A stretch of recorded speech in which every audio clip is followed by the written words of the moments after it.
Hi dears, ഇന്ന് ഷീസിന് 4 വയസ്സ് തികയാണ്.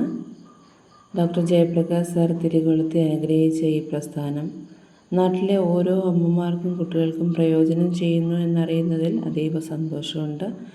ഇതിൻ്റെ ഭാഗമായി നടത്തിയ ഷീസ് വെൽനസ് ജേർണി ട്രിപ്പ് അതിലേറെ സന്തോഷവും സമാധാനവും നിറയുന്നതായിരുന്നു. യാത്രയിലെ ഓരോ നിമിഷവും ഒരു പുതിയ അനുഭവം തരുന്നതായിരുന്നു. ജീവിതത്തിൽ ഇതുവരെയും ലഭിക്കാത്ത സന്തോഷവും സമാധാനവും ക്രിയേറ്റ് ചെയ്യുന്നത് പോലെ ഒരു തോന്നലായിരുന്നു ഉണ്ടായിരുന്നത്. എല്ലാവർക്കും സന്തോഷമാകുന്ന, എല്ലാവരെയും ഒരുമിച്ച് കൂട്ടിക്കൊണ്ടു പോകാൻ പറ്റുന്ന ഒരു നല്ല യാത്രയായിരുന്നു. അമ്മയുടെ മടിത്തട്ടിൽ ഉറങ്ങുമ്പോൾ കിട്ടുന്ന ആശ്വാസം പോലെ ആദ്യമേ ഞങ്ങൾ അമ്മയുടെ അടുത്തേക്കാണ് പോകുന്നത്. അതിലെ കുട്ടികളും അമ്മമാരും എല്ലാം നല്ല രീതിയിൽ ആസ്വദിക്കുകയും ചെയ്യുന്നുണ്ടായിരുന്നു. കൊടുങ്ങല്ലൂരേക്കാണ് ആദ്യത്തെ യാത്ര പ്ലാൻ ചെയ്തിരിക്കുന്നത്. ആ ഒരു കൊടുങ്ങല്ലൂർ അമ്പലത്തിൻ്റെ അറ്റ്മോസ്ഫിയറും അതുപോലെ തന്നെ ആ ഒരു സോഫ്റ്റ്നെസ്സും ഒക്കെ മനസ്സിൽ വളരെയധികം സന്തോഷം നൽകി. എടുത്തു പറയേണ്ട അടുത്തൊരു അനുഗ്രഹമാണ് ഉത്രാളിക്കാവിൻ്റെ സന്ദർശനം. ഉത്രാളിക്കാവിലേക്ക് പോകണം എന്നുള്ളൊരു യാതൊരു നിശ്ചയമുണ്ടായിരുന്നില്ല. പക്ഷേ ഇരുന്നാലും ഞങ്ങൾക്ക് അവിടെ ഇറങ്ങാൻ സാധിച്ചു. അവിടെ കുറച്ച് നേരം നിൽക്കാൻ സാധിച്ചു. പ്രകൃതി ഭംഗി അധികം ആസ്വദിക്കാനും സാധിച്ചു.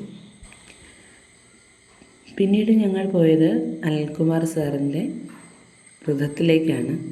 അവിടുത്തെ ഓരോ അറ്റ്മോസ്ഫിയറും എല്ലാവർക്കും വളരെയധികം ശാന്തത നിറയ്ക്കുന്ന ഒരവസ്ഥയായിരുന്നു. എല്ലാവർക്കും അവിടെ ഏറ്റവും സന്തോഷകരമായി എന്നുള്ളതാണ് സന്തോഷമായ ഒരു അനുഭവം. സാറിൻ്റെ സംസാരവും അതേപോലെ തന്നെ സാറിനോടുള്ള ആത്മാർത്ഥമായ സ്നേഹവും ഒക്കെ എല്ലാവർക്കും വളരെയധികം ഇൻസ്പിറേഷനായിരുന്നു.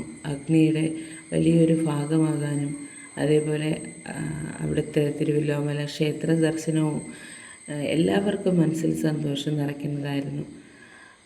ശാന്തമായ സൗമ്യമായ ഈ ഒരു യാത്ര വളരെ മനസ്സിനും ശരീരത്തിനും ആത്മാവിനുമൊക്കെ സന്തോഷം നൽകുന്നതായിരുന്നു. പ്രകൃതിയിലേക്ക് ചേരുമ്പോൾ ആത്മാവ് തന്നെ ശാന്തമാകുന്നു എന്നത് യാഥാർത്ഥ്യമാക്കിയ ഒരു യാത്ര. ഇനിയും ഇതേപോലെയുള്ള യാത്രകളെ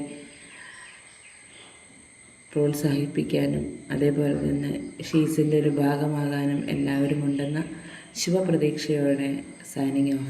താങ്ക് യു വെരി മച്ച്.